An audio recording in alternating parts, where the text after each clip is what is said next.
ख्रिस्त में अधिप्रिय भाइयों बहनों एवं बच्चों, आज हमारी माँ कलीसिया अंत्योक्या के संत इग्नेशियस का पर्व मना रही है। इनका जन्म वर्ष 45 में अंत्योक्या नाम के जगह पर हुआ। यही जगह में सबसे पहले हम प्रभु में विश्वास करने वालों को ईसाई बुलाया गया। ये संत योहन सुसमाचार लेखक के शिष्य रहे और इनके समय जैसे कलीसिया को पहले नीरो ने सताया, उसके बाद दमेश्य ने सताया और इनके समय ट्राजन नाम के व्यक्ति ने सताया।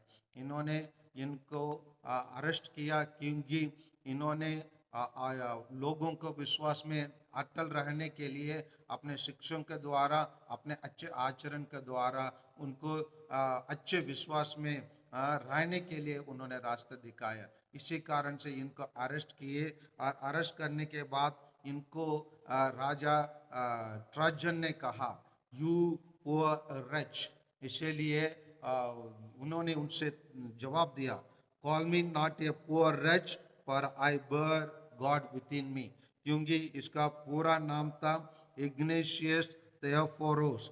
मतलब इसका मतलब होता है जो वन हु बेयर्स गॉड। इसीलिए वो उनको जवाब दिया, ईश्वर मुझ में है, मेरे को पुअर रिच ना कहना उनसे कहा। और इसी को सजा देने के लिए इनको अंत्योक्या से इनको रोम भेजा गया।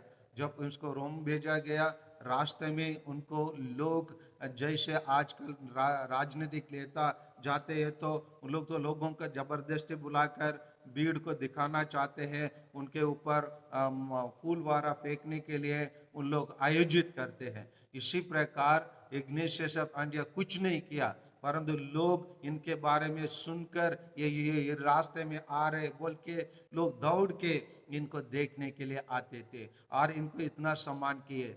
इसी प्रकार वो जाने के रास्ते पर ये और एक संधि से मिला, उसका नाम है संधि पॉलीकार्प। संत पॉलीकार्प से मिला और संत पॉलीकार्प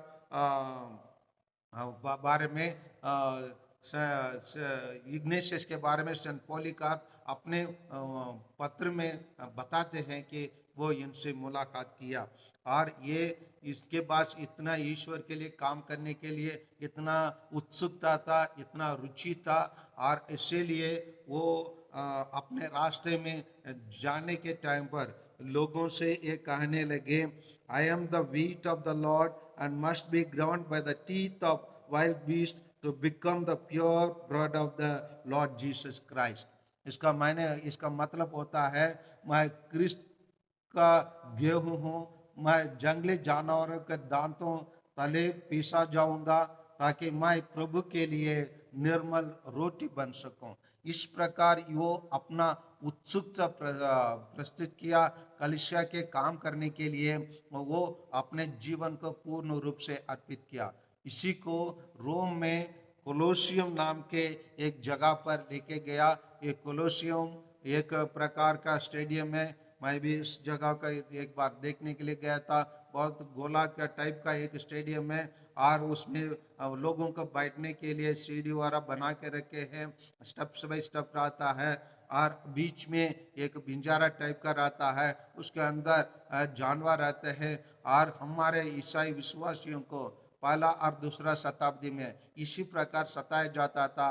उसी पिंजरे से जानवर को खोल देंगे, जानवर आकर हमारे ईसाई विश्वासियों को खा लेते थे। इनके खाने को देखने के लिए लोग खेल कूद के समान देखकर मनोरंजन टाइप के उसको देखते थे। इसी प्रकार हमारे पूर्वज लोग के, हमारे कलीसिया के स्थापना करने वाले लोग, निर्माण करने वाले, मजबूत करने वाले अपने जीवन को निस्वार करके अपने लिए, हमारे लिए अपने जीवन को अर्पित किया। उसी प्रकार संत इग्नेशियस ऑफ एंटियोक भी अपने जीवन को अर्पित करके कलीसिया के लिए एक आदर्श पुरुष बना। इसलिए कलीसिया उसको फादर्स ऑफ द चर्च में शामिल किए और फादर्स ऑफ द चर्च कहकर उनको बुलाते हैं। उनका जीवन इतना अच्छा, एक पवित्र और सुंदर जीवन रहा है।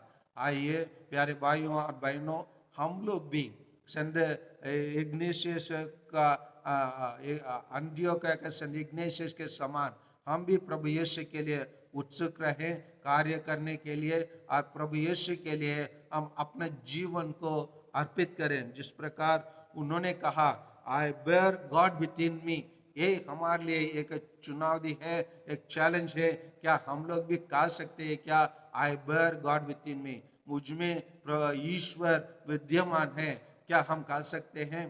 कहने के लिए आइए संत इग्नेशियस के समान हम कह सके, मैं क्रिस्त का गेहूं हूँ, मैं जंगली जानवरों के दांतों तले पीसा जाऊंगा ताकि मैं प्रभु के लिए निर्मल रोटी बन सकूं।